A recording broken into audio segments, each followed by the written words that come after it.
Você sabe o que faz um escritório de projetos? O termo PMO evoluiu muito ao longo do tempo, pensando mais em entrega de valor. E dado isso, conversei com Fernando Bartelli sobre o assunto e também quais são as características das pessoas que querem saber mais sobre o assunto, que querem trabalhar com escritório de projetos dentro das suas empresas. Fique nesse vídeo.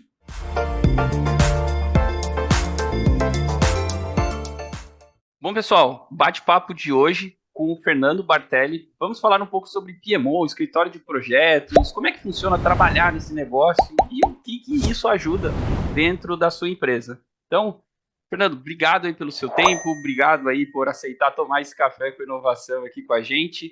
Antes de a gente falar sobre o assunto específico, né, se apresenta para as pessoas quem é você, de onde você veio, o que você faz, enfim. E obrigado mais uma vez aí pelo seu tempo. Não, eu que agradeço o convite. Obrigado mesmo aí, Felipe, por me considerar, né, para o cast aí dos participantes do programa. Eu sou, como tu falasse, né, Fernando Bartelli, eu sou gaúcho, moro em Porto Alegre, vocês vão perceber aí pelo meu sotaque. A gente até tenta, né, disfarçar, mas não dá, não consegue. Eu sou. Minha graduação foi feita em arquitetura e urbanismo, né, então eu sou arquiteto de formação, trabalhei um tempo como arquiteto. E no meio desse caminho, né, da arquitetura, de tentar achar aí um espaço ao sol, como a gente diz, na carreira, eu descobri, por acaso, gestão de projetos. Então, aquela coisa, né? Eu comecei a trabalhar numa empresa que tinha um amigo meu que, para quem eu tinha feito um projeto de instalações hidrossanitárias para uma agência bancária, um ano antes, que ele me pediu, ó, eu estou com muito trabalho aqui, estou precisando de uma força, eu sei que tu acabou de te formar, não quer me ajudar aí? Quando a gente se forma, a gente faz qualquer coisa, né, cara? Então, beleza, vamos lá. Não sou especialista nisso, mas eu, né, tenho todas as normas, eu sei fazer. Beleza, vamos lá. E assim, um ano depois ele me chamou para trabalhar numa empresa. Eu ainda estava, né, tentando me encontrar na área e tal. Vamos lá, né? Fui lá, fiz uma entrevista, já saí contratado no mesmo dia e comecei a trabalhar nessa empresa. E eu comecei a me dar conta que aquilo não era um escritório de arquitetura. Que estranho, né? Os caras não é. Eu até faço o projeto de arquitetura, mas não é um escritório de arquitetura. E também me dei conta que não era um escritório de engenharia, não era uma construtora, apesar de que a gente acompanhava a construção, então não era uma construtora.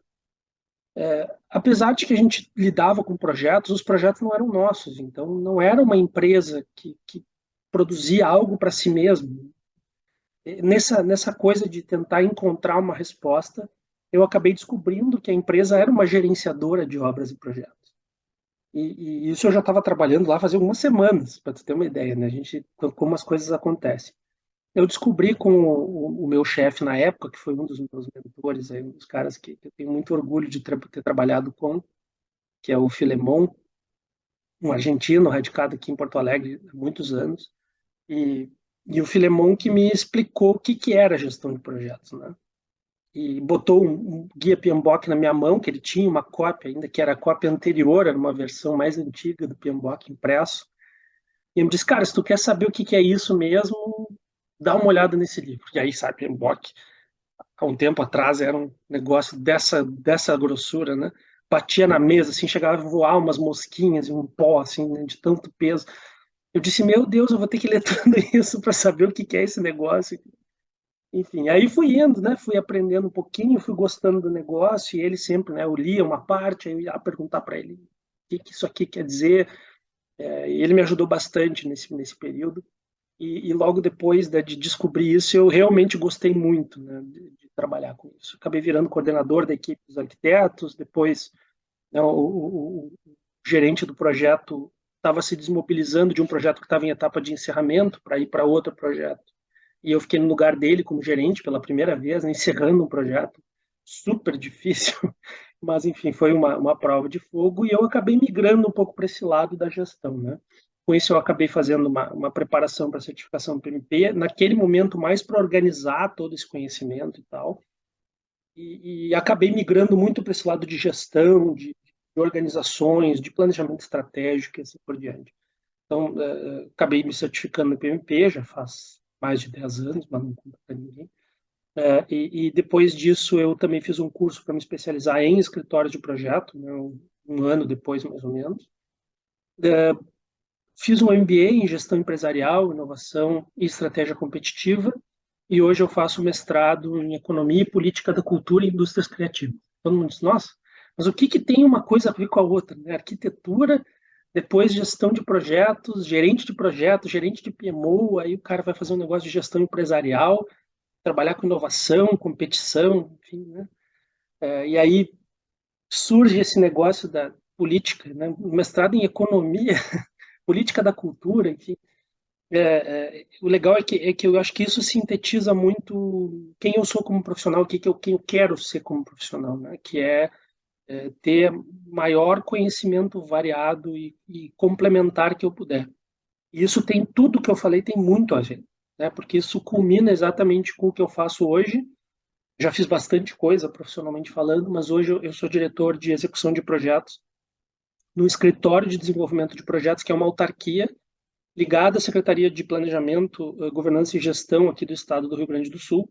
E nesse escritório nós temos uma espécie de PMO corporativo, colocamos assim.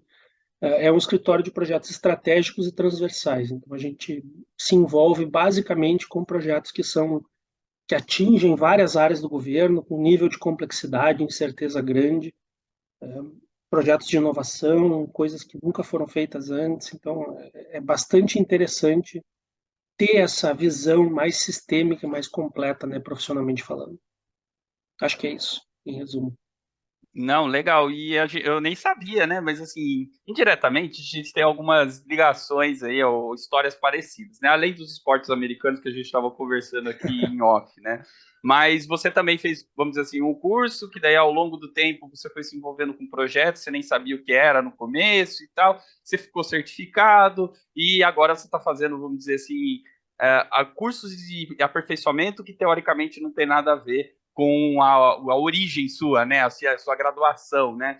E é legal, Isso. né? Porque eu também fui formado em computação e comecei com projetos porque o antigo chefe falou, cara, aprende esse negócio aí que eu não sei o que é e você vai aprender. No começo de carreira a gente faz qualquer coisa. Aprende aí, depois me conta. Foi mais ou menos assim a minha também, minha pós-graduação em economia, meu mestrado na parte de inovação, e é legal porque eu acho que isso, além de tudo, mostra que profissionais que trabalham com a área de projetos, eles precisam ser versáteis, né? Sempre aprender mais, aprender a olhar, vamos dizer, o impacto como um todo. Eu acho que isso ajuda, independente se você é sei lá, uma pessoa que trabalha sei lá, na área civil, e aí você sempre precisa aprender tudo de civil. Pô, às vezes é legal você aprender um pouco mais ali, abrir um pouco mais a cabeça, porque quem trabalha com projetos, ele precisa ter essa visão mais estratégica mesmo, né, como um todo. Então, Concordo.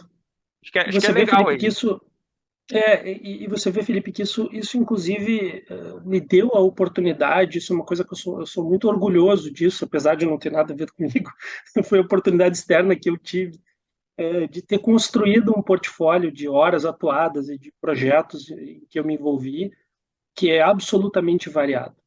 Né? Isso para um profissional é muito interessante, porque no final das contas, os princípios, né, o jeito de gerir, ele muda muito pouco. Né?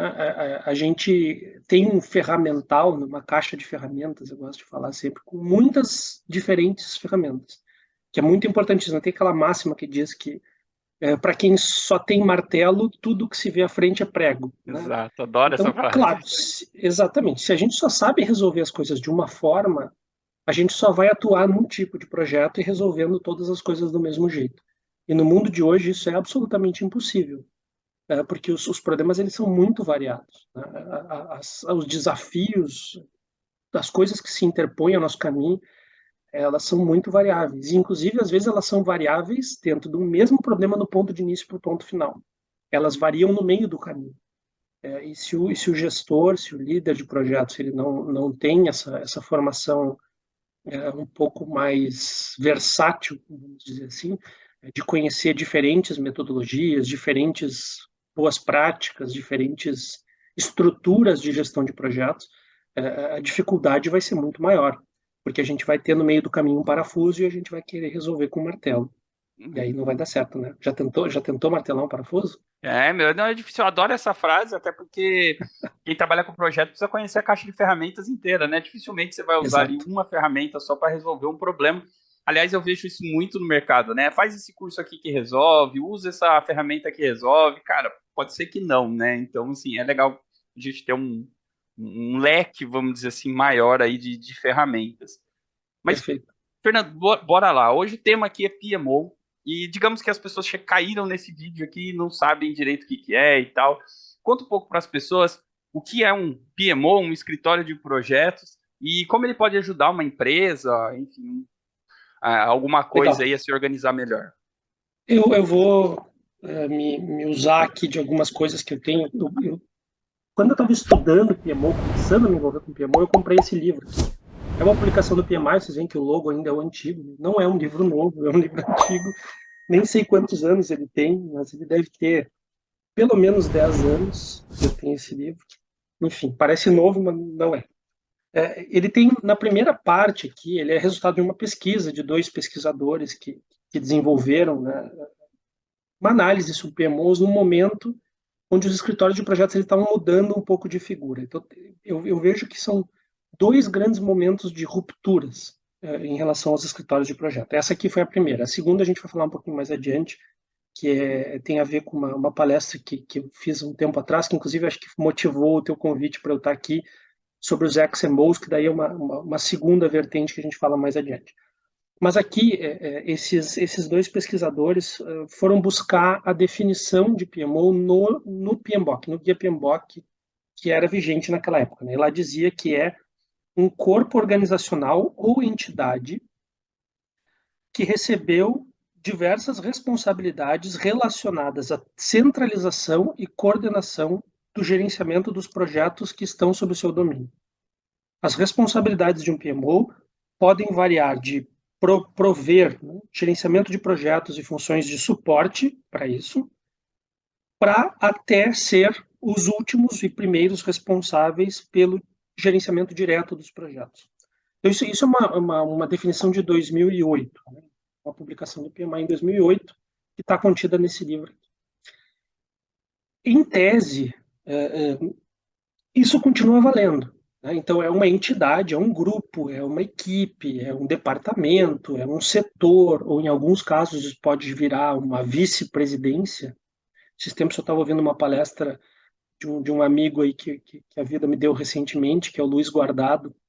O Luiz Guardado é de El Salvador, e ele é VP de gestão de projetos. Então, ele é um vice-presidente de uma organização mundial, internacional, bem grande na área de tecnologia, e com um portfólio bem variado de produtos, e ele é o líder do PMO e o cargo dele é vice-presidente. Então, quer dizer, essa organização, essa célula de gestão dos projetos, ela está muito ligada à estratégia da organização, que é esse primeiro salto dessa época dessas publicações, e um pouco depois eu tive a sorte de justamente começar a me envolver com PMOs, exatamente nessa época.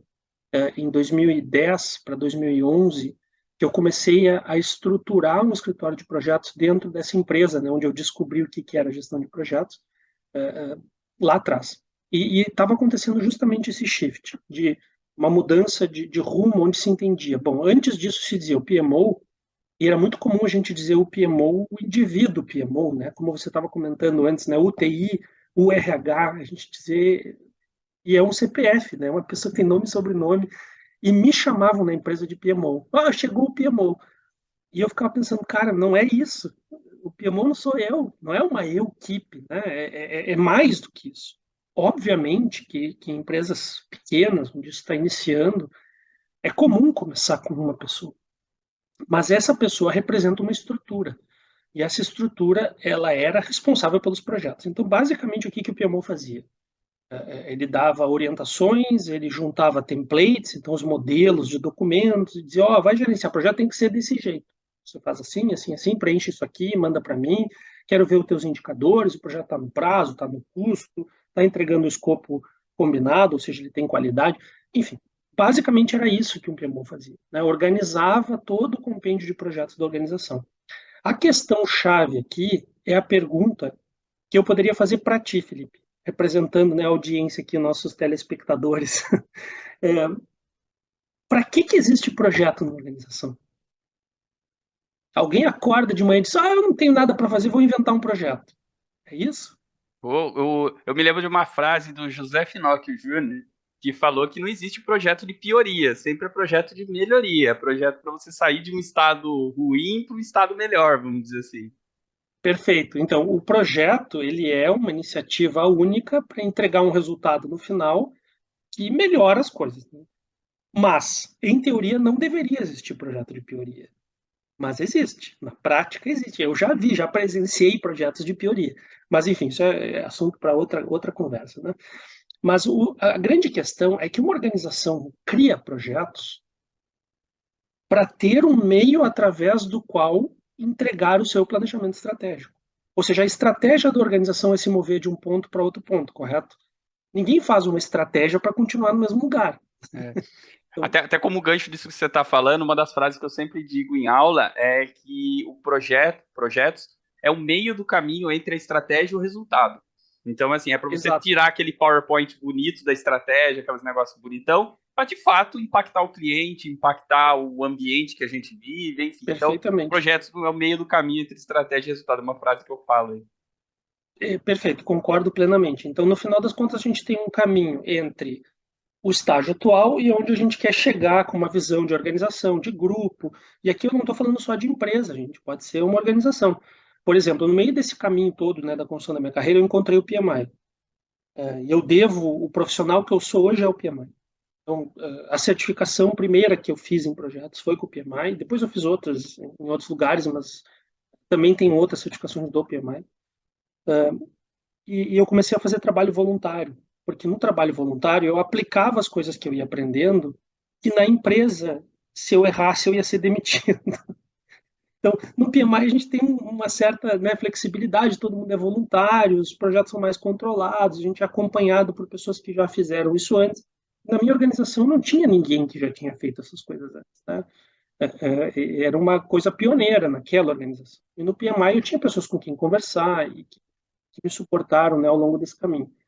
E o PMI tem como propósito empoderar pessoas para transformar ideias em realidade. Esse é o conceito de projeto, transformar ideias em realidade. Então, para uma organização, qualquer que seja, a minha realidade, a realidade que eu quero construir é a meta, né? É o objetivo que eu tenho no meu plano estratégico. Então, é lá que a gente quer chegar, essa visão que a gente quer construir, é esse objetivo que a gente quer alcançar. Então, a gente faz isso através de projetos.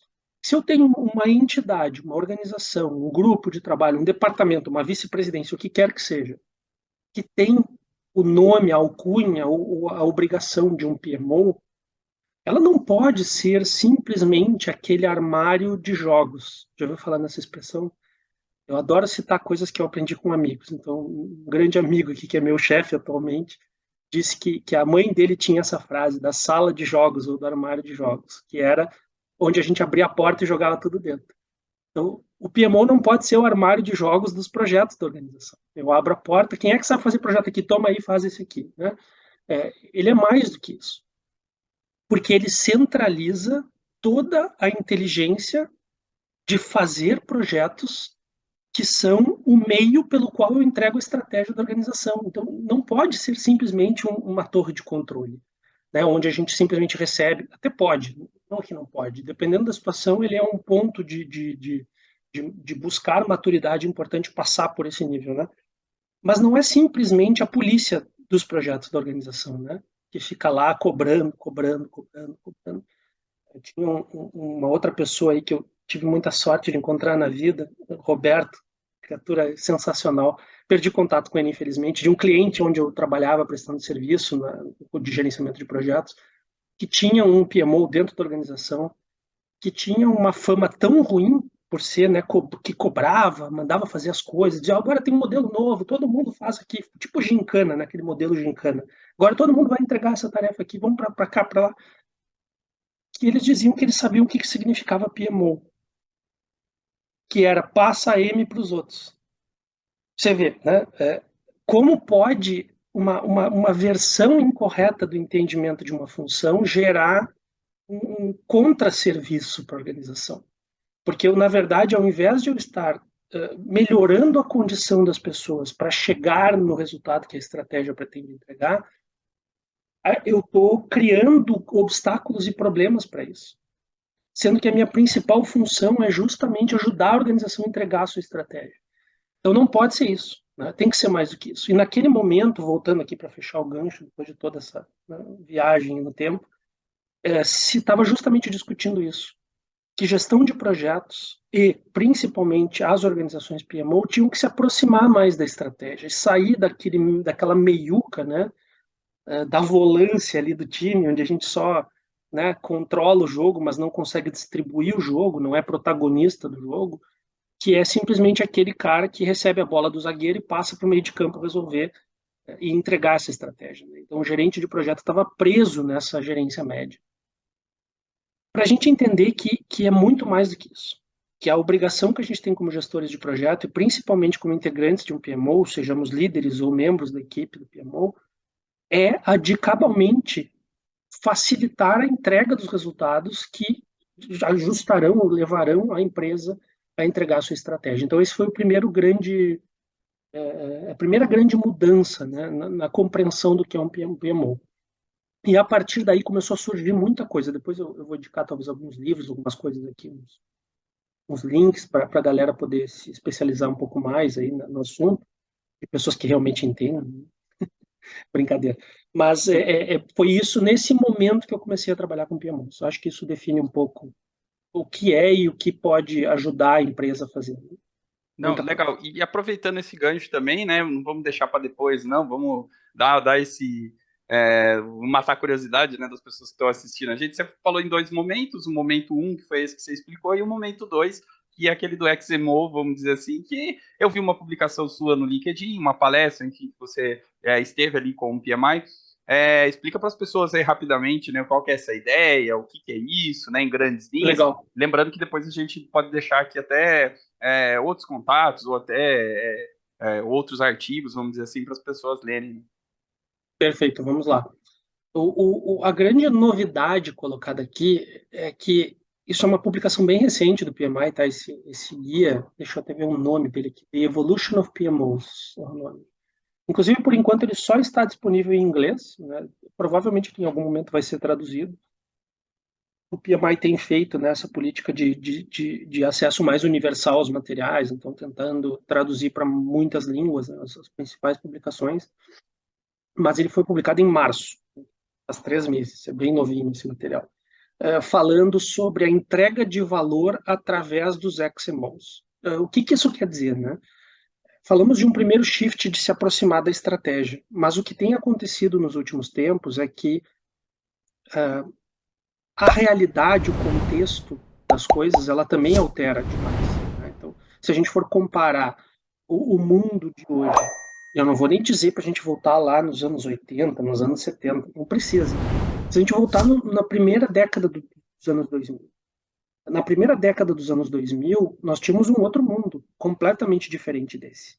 Esse mundo atual, né, ele exige um ritmo muito mais alucinante, ele tem um ritmo de mudanças de complexidade muito mais alto, onde responder adequadamente a toda essa complexidade, com flexibilidade, com adaptabilidade, é essencial. Alguns anos atrás, aí sim a gente pode voltar lá aos anos 70, aos anos 80, a gente podia planejar um projeto que fosse longo, que fosse árduo, que fosse difícil, que entregasse um resultado estável em 5 anos, em 10 anos. Se fazia planejamento estratégico de organizações para 10 anos, às vezes para 20 anos. Isso hoje em dia parece uma sandice. Se a gente diz isso para uma pessoa que não viveu esse período, a pessoa vai dizer, não, isso é impossível. Como é que eu vou conseguir planejar onde é que a minha empresa está daqui a 10 anos? Com como as coisas mudam, com o jeito que tudo é volátil. Surgiu uma pandemia no meio do caminho, um tempo atrás, que mudou completamente a história do mundo, em questão de 2, 3 meses. Enfim, essa ideia levou a uma mudança, e claro, eu estou sendo simplista aqui, tá, gente? Então me perdoem, o assunto é muito complexo e a gente está tentando simplificar ele para ser uma primeira abordagem ao assunto, né? Depois é possível se aprofundar nisso e entender melhor. Mas Inclusive, quem dentro quiser desse saber um pouco contexto, mais, alguma coisa, pode deixar no comentário aqui, que o Fernando volta, claro, eu pago o próximo café também para ele. combinado. Mas, enfim, a grande questão aqui é que se mudou um pouco o entendimento de projetos. Aí vamos voltar lá à essência, né, ao básico. o entendimento de projeto como mais do que cumprir prazo, cumprir custo e entregar escopo combinado. Porque durante muitos e muitos anos essa foi a realidade. O gestor do projeto era responsável por manter o projeto no prazo, dentro do custo esperado e entregando o que havia sido combinado. Né? A gente tem um triângulo, aquele dourado que todo mundo sabia sobre o projeto. Faz muito tempo que se critica isso, né? Dizendo que isso não é suficiente. Porque no meio do caminho um monte de coisa pode acontecer.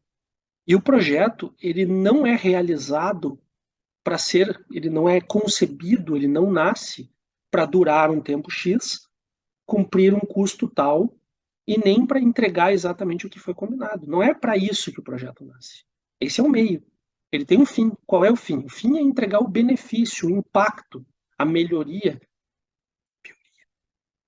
que ele se presta a fazer, que foi combinado a fazer. Se no meio do caminho as coisas mudam, a forma de entregar essa melhoria, esse resultado, também vai ter que mudar. Porque se o contexto todo mudou, né? Digamos assim, que eu estou andando no meu veleiro, tá tudo lá acertadinho para andar naquela direção, mas o vento muda e sopra para o outro lado, cara, se eu continuar com a mesma configuração do meu veleiro, eu vou parar em qualquer outro lugar, menos naquele onde eu quero estar, né? Então a gente precisa ajustar o caminho. E no final das contas, o que essa revolução, né, dos PMOs coloca é algo que já está acontecendo. Então não há novidade nesse artigo. O que há nesse artigo é uma identificação e uma sistematização do que vem ocorrendo já há algum tempo no mercado. E a gente já não tem, todas as organizações têm um PMO.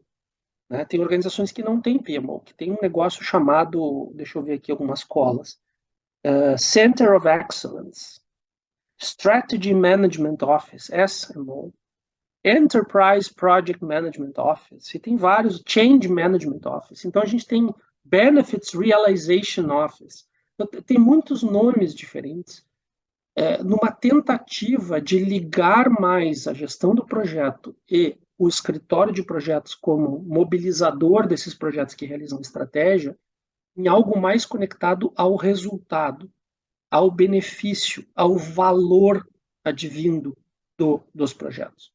Então, dentro dessa ideia de entrega de valor, existe uma mudança nessa máxima de que o escritório de projetos ele tem essa cara, ele faz esse trabalho para entregar esse resultado. Não é mais assim, não é mais tão demarcado assim. E a maior parte dos escritórios de projeto tem sentido isso na pele, que precisa se envolver e se engajar, e eu volto a citar o case que eu tive a sorte de ouvir do Luiz Guardado, né, da empresa global que eu citei antes, falando sobre a quantidade e a complexidade dos serviços e das soluções pelas quais a equipe dele é responsável dentro da organização. São ínfimas as possibilidades. Então, eles fazem treinamento, eles fazem gestão de projetos, mas eles se envolvem diretamente com o planejamento estratégico da organização, eles se envolvem com logística, eles se envolvem com contratação de pessoas, eles se envolvem com o financeiro, eles fazem orçamento de venda para cliente. Por quê? Porque existe uma preocupação não com o que a palavra, ou a sigla significa. Ah, não, a sigla significa Project Management Office. Então, a minha preocupação é projetos. Não necessariamente, porque o projeto é um meio para entregar alguma coisa. Então, esse alguma coisa é que tem que ser atendido. Né? E o escritório de projetos subindo ao nível mais corporativo, mais enterprise, para quem gosta de palavras chiques em inglês, né? Onde ele fica mais próximo da estratégia, não basta que ele só cumpra com os roteiros da entrega do projeto. É pouco isso. E aí a ideia do XMO é justamente que esse X, né, XMO é a sigla, esse X, inclusive, ele está em minúsculo, né, e o MO em maiúsculo, porque esse X é uma variável. Ele representa uma infinidade de coisas e de papéis que um escritório de projetos pode cumprir com o objetivo da entrega de valor. Então, basicamente, ele é uma nova versão onde a gente cada vez menos tem como preocupação primária o meio e cada vez mais a gente tem como preocupação final, desculpa, como preocupação primária o final, a entrega, o resultado, o valor gerado com isso. Então essa é a ideia por trás do XMO em poucas palavras e simples. Não, bem legal, e eu acho que é legal também, né? A gente já vai encaminhando aqui para os nossos finalmente. O papo daria para a gente ficar horas e horas batendo papo aqui, inclusive, né? Mais uma vez, pessoal, para quem se interessar ou quiser saber alguma coisa mais detalhada, deixa nos comentários aqui que a gente fala sobre um tema maior. A gente não fica falando tanto que o vídeo não fica tão grande, mas, cara, é um tema que eu particularmente gosto bastante. Organização, o PMO raiz, vamos dizer assim, aquele de priorização de portfólio, indicadores. Comecei nisso daí, hoje é claro que já tem essas variações, e eu super concordo com isso. Eu acho que projetos é isso, né? São as melhores práticas que a gente vai evoluindo ao longo do tempo, e se ficarmos com essa ideia antiga de que PMO é uma área lá que o cara controla indicador, controla o prazo, eu costumo brincar até que é o fiscal do cronograma, né? É muito pouco, assim, a gente precisa pensar na ponta, né, que foi exatamente o que você falou, que é o resultado final entregue para o cliente, para a organização, enfim, para onde que está sendo envolvido. Então, eu acho que essa evolução, vamos dizer assim, declarada, né, do PMO agora, eu acho que é natural, e eu acho que as pessoas precisam olhar e acreditar nisso, né, que os conceitos evoluem, e tudo bem, né, então eu acho que vai bem em linha. E só acrescentando um pontinho bem rapidinho para devolver para você também, é que as pessoas que trabalham dentro do escritório de projetos, elas precisam ter essa consciência.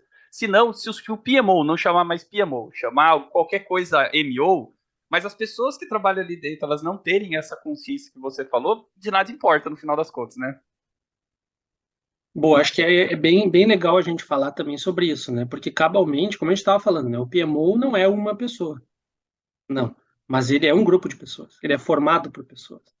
Não tem outra coisa que possa criar um PMO que não as pessoas. Até existe aí, né? Esse grande assunto.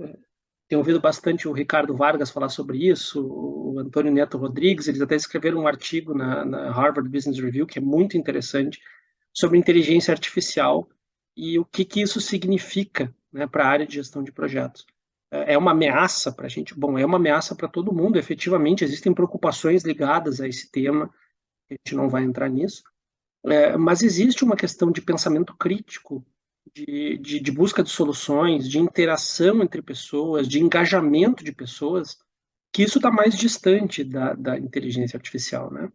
Então, eu acho, entendo, né? Achar é muito fraco, entendo, é minha opinião, que as pessoas, os indivíduos que querem se envolver com gestão de projetos, especialmente aqueles que querem trabalhar em PMOs, em escritórios de projeto, eles precisam cada vez mais terem uma formação completa em habilidades comportamentais, como traços de liderança, como pensamento crítico, como resolução de problemas complexos, como criatividade, colaboração, engajamento de partes interessadas, né? Cada vez mais isso é essencial para a formação completa, né, de um indivíduo que quer ser competitivo no mercado, que quer agregar para empresas, para sua própria empresa ou para empresas onde trabalhe, dentro de uma estrutura de um escritório de projetos. Então, acho que habilidades comportamentais são essenciais e elas são mais difíceis de aprender, porque não basta eu ler um livro de liderança para virar um bom líder. Eu preciso ler os livros, eu preciso entender a lógica, eu preciso praticar essas coisas, testar o que funciona para mim e aprender ao longo do caminho, sempre buscando melhorar, né? Então, a atitude crítica também é importante nesse sentido, né? Que as pessoas elas crescem muito umas com as outras quando elas têm a liberdade de se auto e mutuamente criticarem. E a crítica aqui não é aquela destrutiva, né? Mas existe uma questão da gente que é latino, né? Sangue quente e tal, que a gente pessoaliza muito as coisas. E isso nos afasta de críticas positivas e construtivas, porque a gente entra na defensiva quando a gente é criticado, né? E isso encurta a nossa capacidade de aprendizado. Então, é, escutem as outras pessoas, ouçam o que os outros têm para dizer, porque isso é uma grande lição que eu posso dizer da minha vida, da minha carreira, que foi estar aberto a aprender com as pessoas com as quais eu trabalho. Eu aprendi muito, eu citei alguns nomes aqui, inclusive, de pessoas, e sem nenhuma vergonha de dizer que o que eu estou falando aqui não fui eu que criei, não veio da minha cabeça, alguém me ensinou isso, né? Alguém me mostrou esse caminho, alguém me ajudou a chegar onde eu estou hoje. Por isso que eu estou aqui também, né? Para ajudar pessoas também a chegarem lá. Acho que isso é uma competência bastante importante também para para gerentes de projeto, que é empatia, que é colaboração, que é ajudar os outros também, né? Então, a gente é ajudado por pessoas ao mesmo tempo que ajuda outras pessoas, ou ajuda a mesma pessoa que está nos ajudando. Então, acho que essa característica é super importante. E aí, obviamente, toda a parte das ditas hard skills, né, que a gente fala, que são as informações a respeito da qualificação profissional, de conhecer a técnica, isso também, obviamente, é importante, né? Então, saber sobre gestão de projetos e parar com essa bobagem de que eu tenho que escolher um caminho, que ou eu vou ser ágil, ou eu vou ser, qual seria a concorrente do ágil lento. Não existe isso, gente. O Guia PMBOK mudou completamente. Se vocês ainda não tiveram acesso à 7ª edição do Guia PMBOK, mesmo que você seja um agilista, absolutamente, né, doutrinado no agilismo, o Guia PMBOK da 7ª edição é para você também. Leia, mas leia com esse espírito de não ter uma decisão formada sobre antes de começar a ler, porque senão, né, as pessoas conseguem ler coisas na Bíblia, que não sei de onde elas tiram, né? Por quê? Porque eu já estou fixado em entender as coisas dessa forma. Então não façam isso. Entendam o livro com o que ele tem para acrescentar.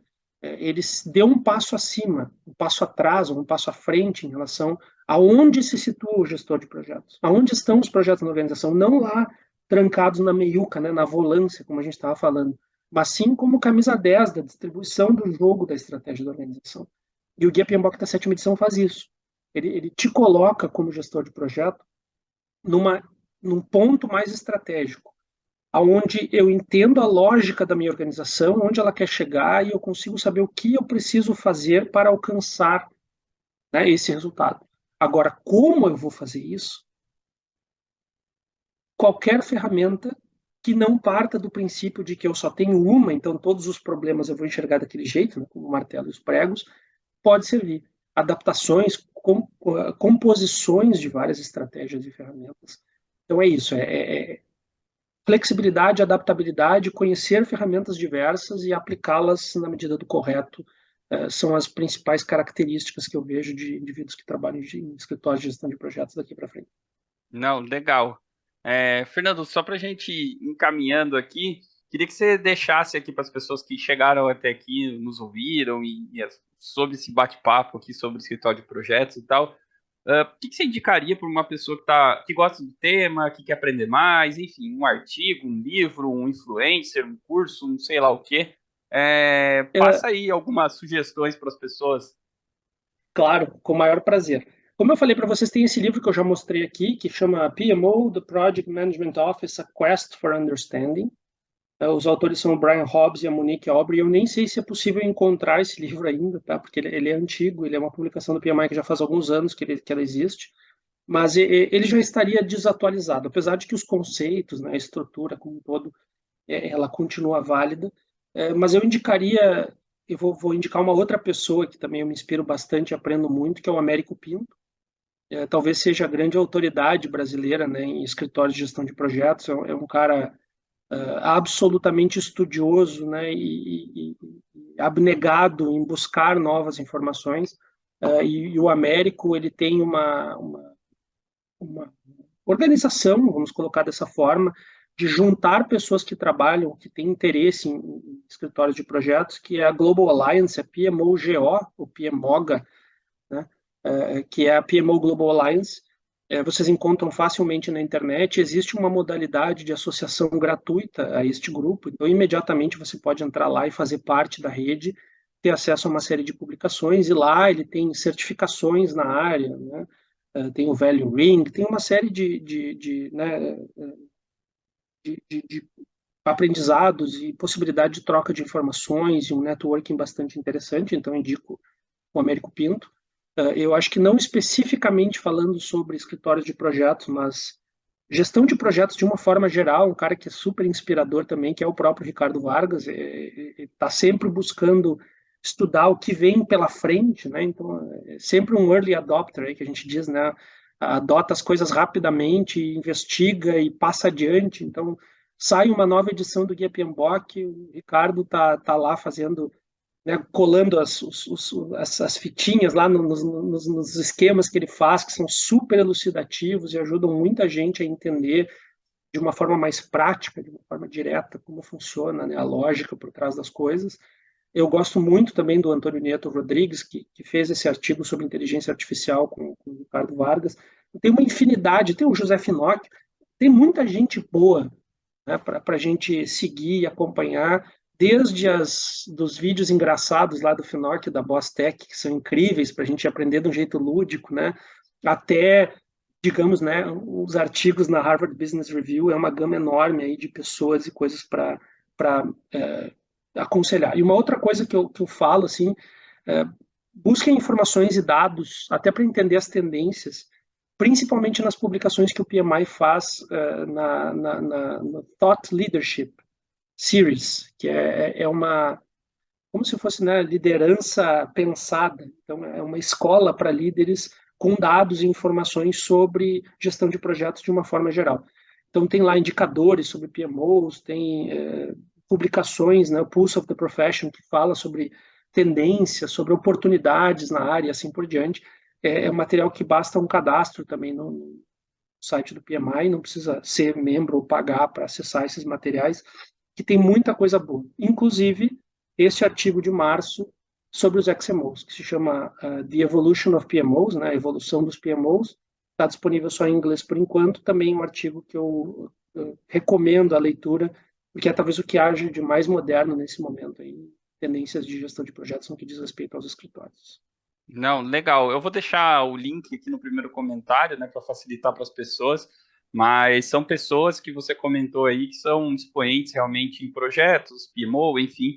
Acho que vale a pena, eu também sempre recomendo essas pessoas, como pessoas que sempre vão atrás de novos conhecimentos e estão sempre aí, vamos dizer assim, na ponta, né, com coisas novas, etc. Então, realmente vale a pena. Viu, Fernando? Cara, obrigado aí por esse café, obrigado aí pela sua experiência, obrigado pelo seu tempo. Queria passar aí a palavra para você para umas considerações finais, redes sociais, projetos, enfim, o que você quiser divulgar aí, fica à vontade. Caso alguém queira entrar em contato com você, goste de você, enfim, como é que pode te achar aí? Obrigado mais uma vez pelo seu tempo. Perfeito. Bom, vamos lá. Acho que o principal método, né, a principal forma de me conectar, de me encontrar é pelo LinkedIn. Eu sou bastante ativo lá, apesar de não publicar muita coisa, né, eu troco muita mensagem e coisas mais no privado. Não me considero um autor, né, um criador de conteúdo no LinkedIn. Nesse momento, pelo menos não, até está nos planos aí. Eu sou professor de MBA, então eu acabo, né, compartilhando de outras formas, como nesse evento que a gente está aqui, vários outros eventos do PMI que eu participo voluntariamente, assim por diante. Mas podem me encontrar pelo LinkedIn, vocês me encontram facilmente com o Fernando Bartelli, vocês vão achar lá a minha cara, né? Barbudo, careca, não tem como me perder. Podem mandar mensagem, me adicionar. A única coisa que eu não curto muito e normalmente eu não respondo é gente que usa para vender coisa, né? Aí, não, gente, não é para isso que o LinkedIn serve. Não é assim que funciona. Tem que entender como a ferramenta, a plataforma funciona. É para fazer conexão. Para isso que o LinkedIn é para mim. Não é para comprar e vender serviço. É para criar conexão, é para compartilhar conhecimento, é para fazer relações que têm significado. Não vou comprar um negócio de ti porque tu me descobriu lá e mandou uma mensagem. Não vai acontecer. Enfim, de outra forma, assim, eu só agradeço o convite, foi um papo super interessante, até acho que me entusiasmei aí, passei um pouco do tempo que a gente combinou, mas é um assunto absolutamente apaixonante, tem muito o que dizer, espero que tenha sido útil, que a galera até tire alguns insights aí, algumas provocações para pensar, que surjam outras oportunidades aí no futuro próximo. Um grande abraço a todos e até mais. E valeu, Felipe, pelo convite, pela confiança. Valeu, Fernando. Obrigado mesmo e até a próxima. Valeu.